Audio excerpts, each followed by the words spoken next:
If you want to see your name at the beginning of all of our videos, as well as see exclusive content here on the homestead, please feel free to join our Patreon. Memberships start off at just $1 a month. And as always, thank you for your support. So there's going to be a lot of things in life that rub you the wrong way. But there's also going to be a lot of things in life that rub you the right way. Hey! But also, saying somebody is inexperienced and therefore doesn't deserve to have all of the information and options put out in front of them is a little insulting. Yes, the original poster is new to this, but that doesn't mean you get to gatekeep information that you don't like. You present the information, the problems, the solutions, and how a lot of people go about it. Doesn't mean you have to like it or do it yourself.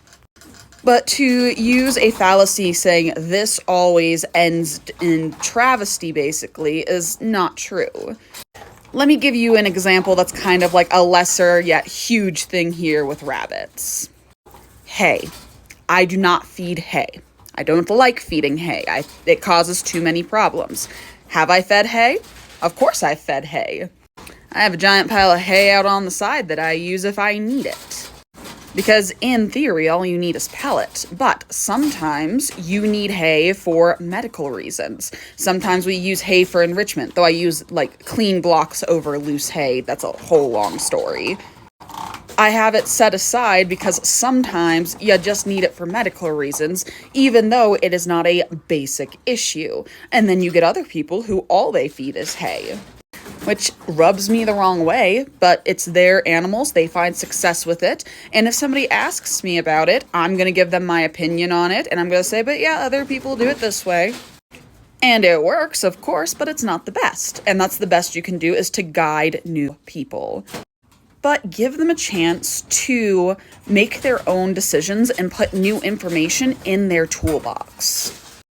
Doing things like this is why we get a lot of new people into rabbits who don't know what they're doing. We have older generations that are gatekeeping. And you don't have to be old. I can say you could be doing this for 6 months longer than the new person and consider yourself an expert. I've seen that a lot too. It's weird. And the thing is, if somebody has gotten to the point, like the OP in their original post, where they have had their original pairing, have a litter that is now old enough to breed, that means they are probably sitting around 6 months to a year of raising rabbits. And if they're doing it for meat, it's time to talk about the harder stuff. They got this. Like, don't insult their intelligence. They got this. You just gotta hold their hand a little bit and tell them the pros, the cons, and then how you do things. But don't use fallacies with it. Be raw without scaring them. Because it's not nice to scare new rabbit folk. It's how we lose them. There are problems in raising rabbits, yes, but there are also solutions, just like raising any other animal. My setup's pretty simple. We keep our rabbits in a half-barrel barn that was already on the property. I had a friend who built me the wooden racks. And then our catch trays are just free things that I had on the farm for supplies, or just like little Tupperware catch pans. On the top row, except for Velma, here on the end, I just ran out of cage space. I keep silver foxes. In the middle row, I have mini recs, and then on my bottom row are my standard recs. Then I have nursing cages where I'll put does with litters. And on this side, I have my buck and grow out stacks. So on the top row, I have my bucks. On the bottom row are my grow outs. The bucks stay where they are, and the grow outs will stay there until they are a proper age. And then I have the stack back here in the corner where the food is with more bucks. And I have the cookie stack. I like keeping supplies in the corner when I can. During the summer, I'll have 2 more grow out cages right there. But in the winter, it's really nice to have the feed in the barn. But that's my setup.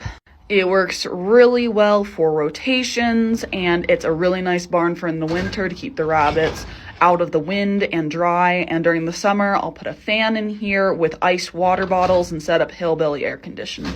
The barn also has windows, which is also super nice because we get some nice light in here. But yeah, that's the barn and the setup, and I absolutely love it. Now, of course, there are some things that I could definitely improve on and I want to improve on, but it's a works for now situation. Now, maybe it's my background because I have spent a lot of time in the science, so to speak. But why is there such distrust when it comes to the scientific community, especially when we're looking at studies and backgrounds from studies which are completely neutral, all saying the same thing? And then not only that, but anecdotal evidence from people that back those studies as well. It reminds me of those people that are curing cancer with essential oils, but then they die of cancer. Like, I understand that not every single person has good intent when it comes to the science, but I'd rather have a backing in science with the anecdotal evidence from experts in the field than to go against it. So for instance, we have a lot of people that are like, oh, wire cages are bad, wire cages are bad. Yet, time and time again, for the past 75 years onward, there have been studies when it comes to wire cages and the effects on those rabbits, and more often than not, we're finding these studies are finding that cages like this are the best option. And we're talking about the best option when it comes to mortality rate of kits, when it comes to carcass quality of the rabbits we're butchering, when it comes to diseases and injuries. A huge thing that people talk about is sore hocks, but with proper genetics and proper wired flooring being 14 to 16 gauge in a study of over 1,200 rabbits done in 2020, most rabbits in that study aren't having any kind of feet problems or arthritis. And that's just the most recent study that I can name that I've read off the top of my head. There are hundreds. And it's not just that they're done by the AG department, they're also done by multiple colleges and outside sources. They have different kind of funding and different kinds of animals that they're using when it comes to breed. So we're looking at Californians, New Zealands, and other breeds. So again, I'm asking and wondering, when we have that science and then the anecdotal evidence of multiple breeders throughout the years who have been doing this for 20, 30, 40 years that don't have a problem with it, why aren't we trusting the science? Like, what is the purpose of having all of this information at your fingertips to find, only to disregard it because you have certain emotions? But then again, I also come from a background that is heavily influenced by science. The baby buns are 3 weeks old, which means we have taken away their nest box.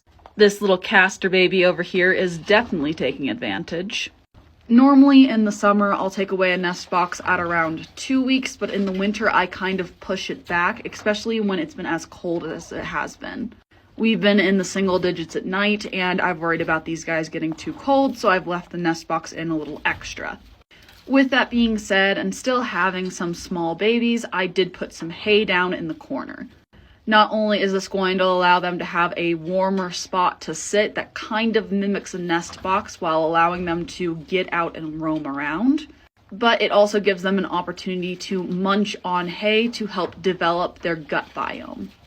Because they still have full access to the pellets that mom has, but the hay helps ease them into it, which is also why they've been getting it in the nest box as well. But look at this little guy going to town on pellets. It is absolutely adorable. But I'll come out periodically through the day, just to check to make sure babies are doing good and they aren't annoying their mama all too much. On today's episode of Rick is a Bad Influence, Rick finds a shoe and decides it'll be fun to throw it at the husky. Seems like a death wish, so his sister, being the angel that she is, comes down and tries to tell him to knock it off. Instead, she watches how much fun Rick is having with his new toy. So in true monkey see, monkey do fashion, Samantha starts chewing on the other shoe and decides she likes lace caps. R.I.P. my laces. Because apparently this is the new toy. More fun than all their other toys. I, at minimum, do health checks about once a month. When I do my health checks, I'm looking into the ears to make sure tattoos are intact and that they don't have anything crunchy going on, such as ear mites. I'm looking to make sure eyes are clear and that they don't have any cataracts or goopiness that could indicate they have something like snuffles or some kind of infection. I'm looking at the nose for the same things to make sure they don't have any clear or watery goop or anything coming out of their noses. I'm looking at teeth to make sure that they don't have any kind of malocclusion and that nothing's overgrowing in a way that it's not supposed to. I'm checking feet just to verify that we don't have any kind of issues there, and I'm trimming nails. And then I'm also going to get a weight as well as check for rabbit's condition. When I check condition, basically all I'm doing is I'm posing them up and I'm taking my hand, running it over the animal, checking for any lumps, bumps, or anything of the sort to make sure they are of a proper condition and they don't have any growths. I'll also check the tail to make sure it's not crooked, and I will check the vent and scent gland areas. And on males, I will check the testicles to make sure they're properly descended and everything looks good there. Now, on a doe that's just weaned a litter, I'm going to do all of that while also checking to make sure that her milk has properly dried up and that she doesn't have any lumps or bumps around her nipples and breast tissue area. Basically, what I'm checking is that she doesn't have mastitis. Other than that, I might also check her vent to see if it's time to rebreed her if I haven't rebred her at that point already. Let's talk keeping rabbits together. I personally don't recommend it, both in a cage setting and a colony setting. I don't like colonies, but I'll talk about both. When we're talking cages like what I have, so the 24 by 24 up to the 36 by 36, you never want to keep any rabbits together, be it a pair that is breeding or it's the same sex. The exception to this rule is only does with babies. And even then, you're going to want to eventually remove those babies. The bucks sooner than the does. But even after a certain age, one, they're going to run out of space, and two, those does are going to get aggressive with each other. And they don't have the space to get away from each other, they're going to fight, they're going to hurt each other. So in a cage setting, absolutely not, don't keep your rabbits together. Let's talk about colony raising. Again, not my cup of tea. I don't like colonies. There's too much that can go wrong when it comes to rabbits. Both your breeders and your kits. Mortality is too high, there's too much sickness, they get hurt too often. But I understand that colony raising does work for people, which is fine. But if you are going to raise colony style, here are some things to keep in mind. From the sources that I've read and what I've researched, you want to start out with 10 square feet for a doe. And then depending on the other sources I've read, I've heard 5 square foot per animal you add, up to 10 square foot per animal you add, depending on the source. That space allows them to have their own territory. It also allows them to get away from each other when they are building their hierarchy. Because remember, when we're looking at wild European rabbits, they build a hierarchy. You're going to have your dominant rabbit that's going to put the less dominant rabbits in their place. So when those less dominant rabbits don't want to submit, that's when we see fights starting to break out in colonies. Now, in a setup like this, you're going to also see some other things potentially. You might see that some rabbits are harder to keep condition on because they have a larger space that they're going to roam and try to mark, which means their food intake is going to go up. Although most bucks seem to do well in a colony setup with kits, they can get aggressive and decide that they want to kill the kits. But what I've also seen in a setup like that is kits that kill kits. Meaning if you keep an older set of kits in with a younger set of kits, the older set might go into the nest box and basically just wipe the nest box clean of the other kits. You stole the filter. So there are a lot of variables to think about if you want to do a colony style raising rabbits together. And a lot can go wrong, which is why I don't like it.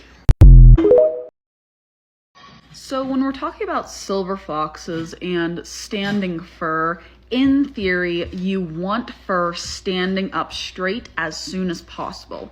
Meaning when you're petting the fur backwards, it's still standing up.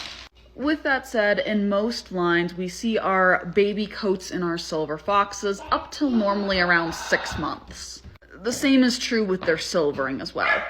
But the very latest you are going to see a coat mature out is 8 months when they hit up to that senior age. You know, to be honest, most breeders that I have talked to have at least tried some kind of colony setup. Be that with 2 does and a breeding pair and the buck visiting every once in a while, or true fashioned colony setup where they have like 5-6 does, one buck frolicking around with them at all times. And most people that I've talked to have gone back to a cage setup just because they were worried about the safety of the animals, or just because there was so many problems. Like, my attrition rate for kits was so high. Not to mention how hard it was to keep clean and how much you had to scrub and take care of everything. Sicknesses were going up. Pedigrees were so hard to keep track of because who's mom, who's dad, whose baby is that? Like, inherently, breeders want the best for their animals, and sometimes our human emotions get in the way of it, and we're like, oh, it would be great if they could have all this space and friends. And then they try to kill each other, and they won't keep weight on, and there's so many problems. Now, with that being said, we try this, and then you have the older breeders who they've been doing this for the longest time, or they've been in this field for 40 plus years, sit back and go, now what did we learn? Because a lot of times they sit down and they tell us, hey, this is a really bad idea, and we're like, well, maybe it'll work for us. And then we have to go through the pain and the challenges of going through this cycle of colony raising. But speaking from personal experience and speaking from the science, the best way I have found to raise these guys is in a cage system. And they are doing fantastic, even if we are currently dipping below 0 right now. But I'm going to finish getting everyone fed and go warm up because I am cold.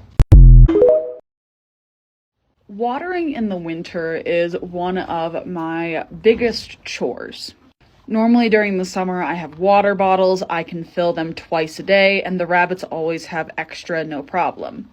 Last year, we did a rotation of water bottles, so I have enough for every cage to basically have a water bottle and then a backup. I would fill the water bottles halfway, and either midday or sometime around there, I would switch them out, and again in the evening. This year, I am trying bowls, and I'm filling them once every about 3 hours during the day. They're plastic, so it's really easy to get the ice pucks out. I think I like the water bottles better than the bowls, to be honest. But that doesn't necessarily mean I like either of them. I know some people have a bubbler system and a water system that they use with warm water, and that works well for them. Unfortunately, with us getting down into the negatives, especially during this time of year onward, that's nearly impossible for us to do because the water freezes so fast. I saw something on one of my chicken groups where people are taking cheap crock pots that they get from Facebook Market Group and Goodwill and putting them out for their chickens so the water stays warm. I think that's absolutely brilliant for chickens. Doesn't really work for the rabbits, though. So to all of my people who raise their animals in a very cold environment, what do y'all do for winter? I just suck it up buttercup and refill the bowls or the bottles every few hours just to make sure these guys have constant access to water. Let's talk purpose breeding. When it comes to breeding our rabbits, we're not just breeding them for aesthetics. First and foremost, we're breeding them for meat to feed our family and our dogs. But when we are breeding them for their purpose of meat, we are also breeding them to the standard of perfection. And although within the standard of perfection there are things like proper coloring and such, that in itself is just a very, very small percentage of what we look at when it comes to our rabbits. So for instance, all of these Rex babies off the bat, none of them are going to be hard culled because of their color. They all have proper nose markings, masks, or proper coloring when it comes to our solid black right here, our otter, and our amber. So off the bat, none of them are not aesthetically pleasing. So moving forward from there, we're going to look at their growth rates. You mentioned that they should get to live their lives first, but just like any other animal you are raising for meat, there is a deadline you have to meet. Once these guys hit 5 pounds, if we're not keeping them for the breeding program, they are culled. They are put into the freezer. For this line of Rex, that means somewhere around 12 to 16 weeks. If I'm looking at keeping pelts, it's closer to 16 weeks just because those pelts are easier to work with and they're more sturdy. But beyond that, we wouldn't want to wait too much longer for these rabbits to mature further.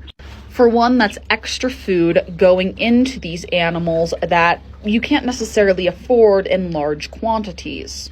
The amount a rabbit eats extra past the point of 5 pounds can be exponential, especially if we're looking at entire litters. Not to mention, as a rabbit gets older, their meat is going to get tougher, which is just not ideal. Now, let's get past our 5-pound limit for most of our animals that we're not using as breeders. The standard of perfection is not just about aesthetics. It's about body type. When we're talking about a rabbit such as a Rex or a Californian or any other commercial type body, the reason why we're looking for certain features is the most meat yield. When we breed for certain shoulders or loins or anything when it comes to our rabbits, the reason why we are going for that standard is because it gives us the most meat yield to bone ratio. So it's not just aesthetics. It's not just color and based how they look. And that doesn't even get us into health and hardiness and ages, how long a doe can produce or how large her litters are or how well she cares for those kits, all which are very important when it comes to the selection process. One of the best parts of removing the nest box and allowing the babies to freely move around the cage is when they decide to use their mother as a place to rest. I absolutely love seeing the babies climb on top of mom and try to cuddle with her. It's just absolutely hilarious.